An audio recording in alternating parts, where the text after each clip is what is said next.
What's up, investors? It's the Russian dude. So, let's paint a picture, shall we? You're walking down a cold Moscow street, sipping lukewarm coffee you bought from a cracked vending machine, Soviet style. Then your phone buzzes, you take it out of your jeans pocket, and you see another notification, another law, and this one says that the draft is now eternal. Not metaphorically, literally.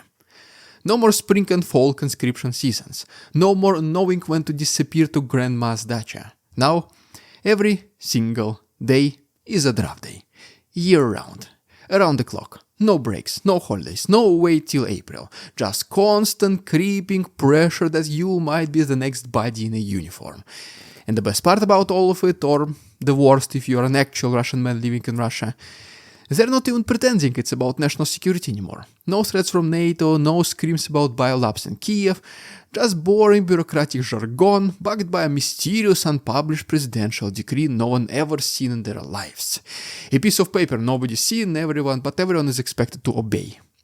It is Putin's Russia in 2025, where legal transparency is treated like a state secret, and every young man is one signature away from vanishing into the meat grinder. So guys, take a seat and welcome. So today, let's talk about the Forever Draft Act, a law that turns every street corner into a checkpoint, every mailbox into a threat, and every parent into a nervous wreck. But we're not stopping there. We will show you the real playbook behind it, the rushed laws, the sham diplomacy, the silence before the storm. Basically a perfect recipe for governing over a country Putin's style. We will also quickly mention the ongoing third round of talks between Russia and Ukraine in Istanbul. So, guys, let's get straight into it.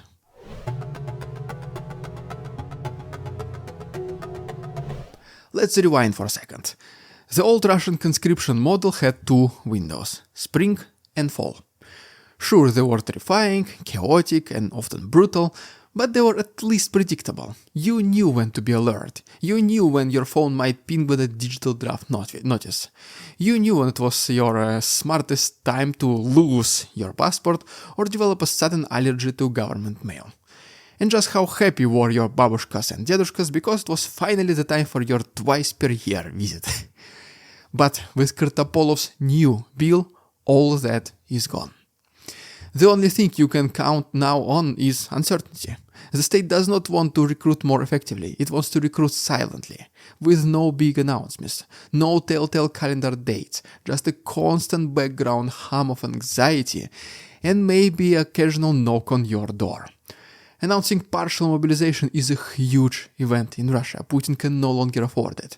But what if, instead of drafting 300,000 men at once, you just do exactly the same number, but just recruit them slowly and, most importantly, without interruption, just once again, year-round, every single day?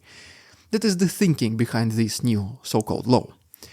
And Kartapolov is not just some nationalistic radical with a dream. He's the Kremlin's legislative chainsaw, the man behind nearly every military law passed since 2022 in one way or another.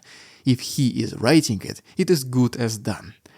The law was introduced in the final hours of the Duma's spring session, the kind of legislative maneuver usually reserved for declaring war or pardoning oligarchs.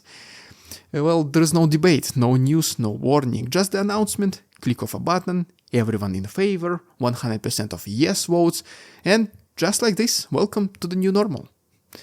They say it's for bureaucratic efficiency, to ease the pressure on enlistment officers. What is this that translates to? They just want to be able to process more bodies more quickly with fewer bottlenecks. And the way you do that, well, just remove any public awareness, remove any resistance, just introduce fear slowly until the entire population is paralyzed. And guess what? The bureaucratic machine does not sleep. You may think you are safe because you're not in a high priority region or because you have avoided previous drafts. Well, that's not how this works anymore. If the state needs bodies, it finds them. If the system needs fuel, it extracts it, slowly, relentlessly, until there is nothing else left to steal and burn. How does the Kremlin keep getting away with such nonsense, some of you might ask? Very good question, right? Well, let's try to answer it in our next chapter.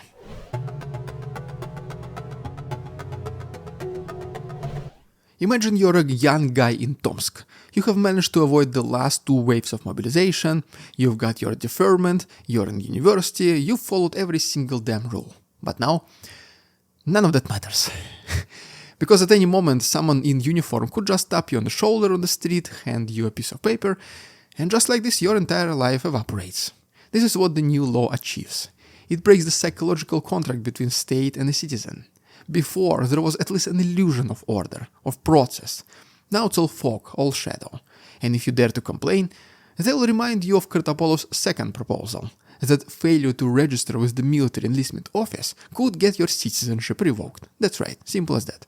The country that conscripts you can now unconscript your identity. Stateless and uniformed, a very terrifying combo if you ask me. At least to give Kartapolov some credibility, only acquired citizenships can be revoked. Natural-born Russians remain Russians forever, for better or worse. And don't forget the tech angle. Draft notices are digital now. You might not even see it before they say, well, you've been notified, it's your problem you haven't seen it. One moment you're scrolling VK and the next you've been flagged as non-compliant, barred from leaving the country, blacklisted from jobs, denied loans, frozen out of society and all this kind of stuff. If your head is spinning, well, that is the point. Confusion is the new control. The more the rules change, the less resistance you can mount, because nobody can just keep up with them anymore. And while everyone is still trying to decode what the law really says, the system is already rolling out arrests, snatching people off the streets, blackmailing students, and raiding apartment blocks in the middle of the night. You're not a citizen anymore, you're just a puzzle piece in somebody else's war map. And it's not just the young men sweating bullets. Parents are living in fear as well. Every metro ride, every school enrollment, every university exam is a potential trap. Because the draft officers have gone from bureaucratic buildings to roaming predators, scouting malls, gyms, nightclubs, anywhere young blood gathers, the state follows. With this new law, they don't even need a pretext anymore. The mere fact that you are breathing is good enough reason for them. The draft is now a lottery where every ticket loses, and the Kremlin is printing new ones every single day. Let's now briefly talk about the ongoing third round of talks between Russia and Ukraine that are happening right now as we speak in Istanbul. By the time this video goes live, some things might change, some agreements might be made, or talks can fail completely. I'm just reporting based on information I have at the moment of recording right now. In case something significant does happen, I'll make sure to talk about it in our next video. So if you haven't already, guys, please subscribe.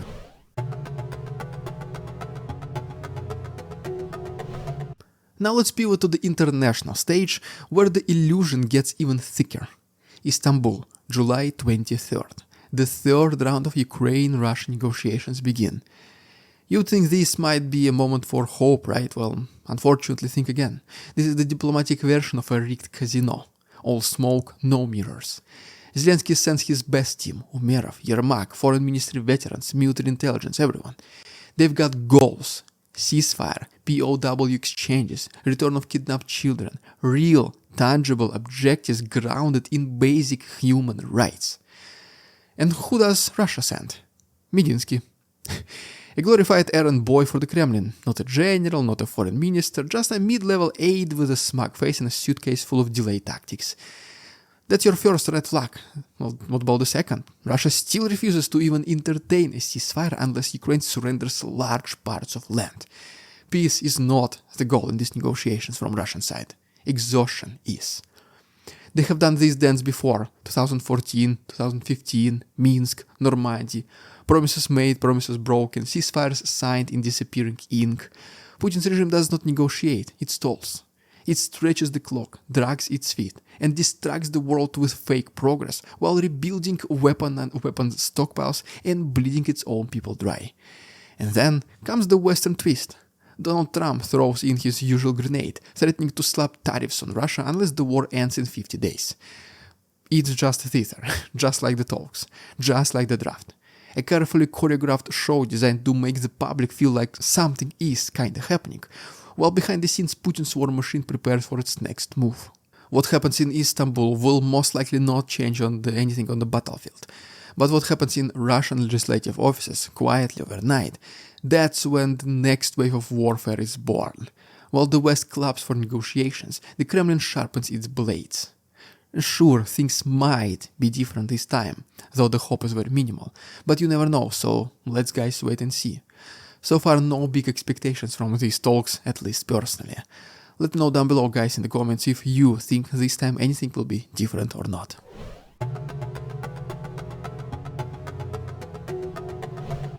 Let's stop pretending Russia is a country at peace. It's not. It's a country at war that forgot how to admit it.